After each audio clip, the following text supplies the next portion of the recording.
The Tree Lady.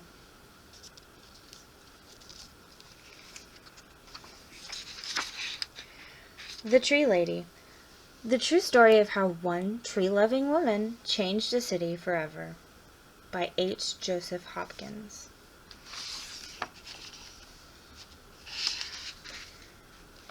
Catherine Olivia Sessions grew up in the woods of Northern California.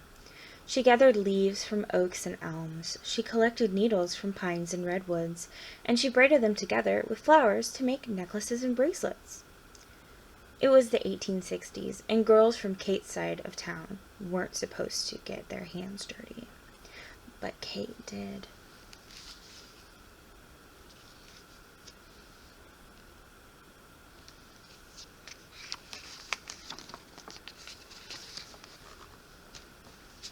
Kate listened well in school. She learned how to write and count. She remembered the poems and stories she read, but best of all, she liked studying wind and rain, muscles and bones, plants and trees. Especially trees. Most girls were discouraged from studying science, but not Kate.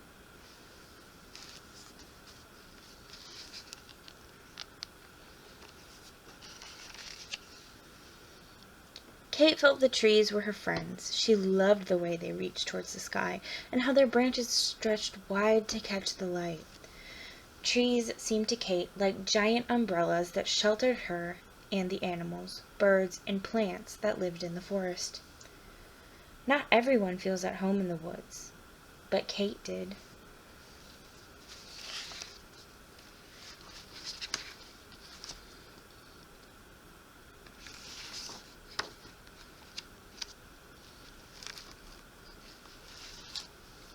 When Kate grew up, she left home to study science at college.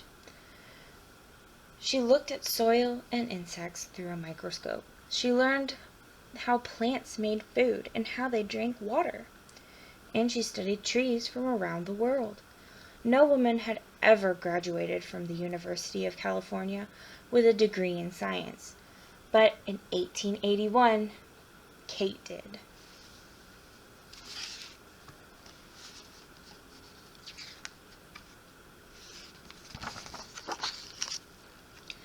After graduation, Kate took a job in Southern California.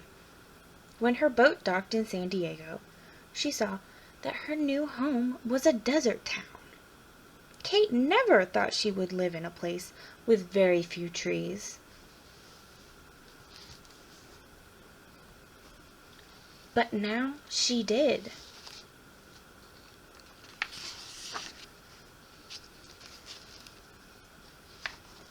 Kate began her job as a teacher. She was also the vice principal of the school, so she had to make sure that everyone followed the rules. Kate missed studying science and was not sure that she would stay on the job, but for 2 years, she did.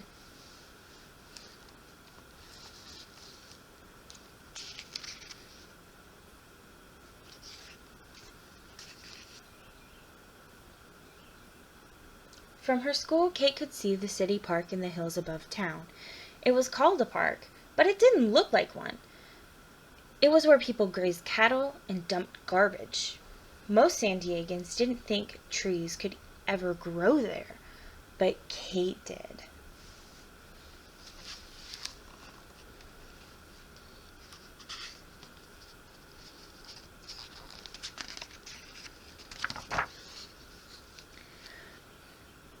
With Kate's love for the woods, she thought San Diego needed trees more than anything else.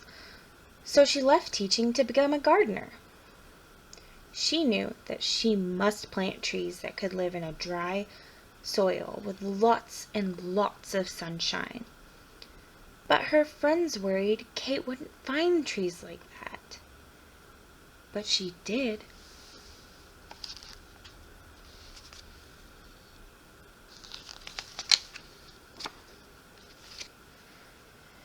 Kate became a tree hunter.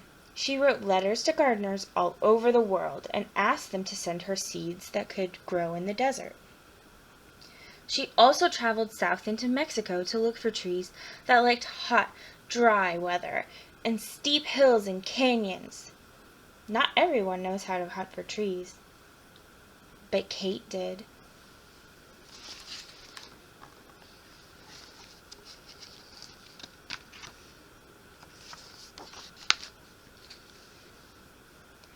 Soon, Kate's trees were planted along streets, around schools, and in small parks and plazas all over town. People bought trees from Kate's nursery and planted them in their yards. From elms and oaks to eucalyptuses and palms, by the turn of the century, young trees from Kate's nursery were growing in every part of San Diego. Most people didn't think a desert town could sustain so many trees, but Kate did.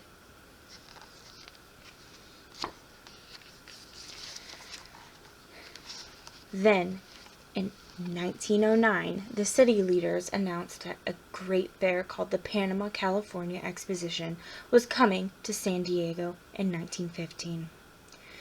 The fair would be held in City Park, which was now called Balboa Park. Kate felt Balboa Park still needed more trees, thousands more, to look beautiful and to shade the visitors that came to the fair. Trees, trees, more trees!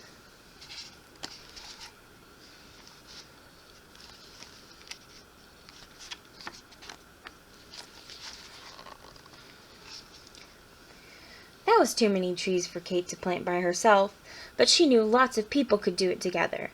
She asked her friends to bring their friends and come to the park for tree planting parties. Again and again, people volunteered to help. Those volunteers weren't sure they could plant enough trees, but before long, they did.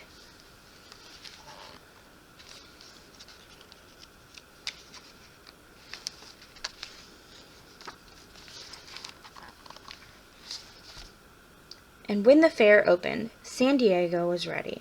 Millions of trees and plants filled Balboa Park.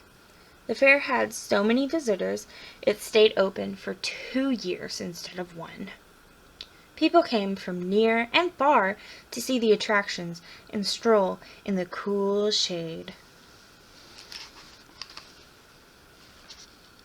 The fairgoers couldn't believe San Diego had such magnificent gardens.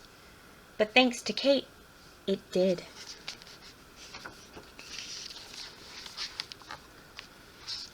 In the years after the fair, Kate was given many awards for her work, and people took to calling her the Mother of Balboa Park.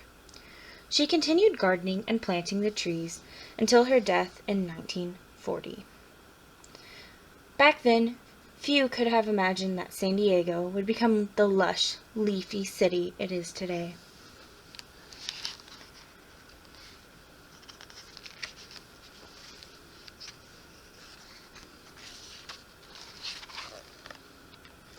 But all along, year after year, Catherine Olivia Sessions did.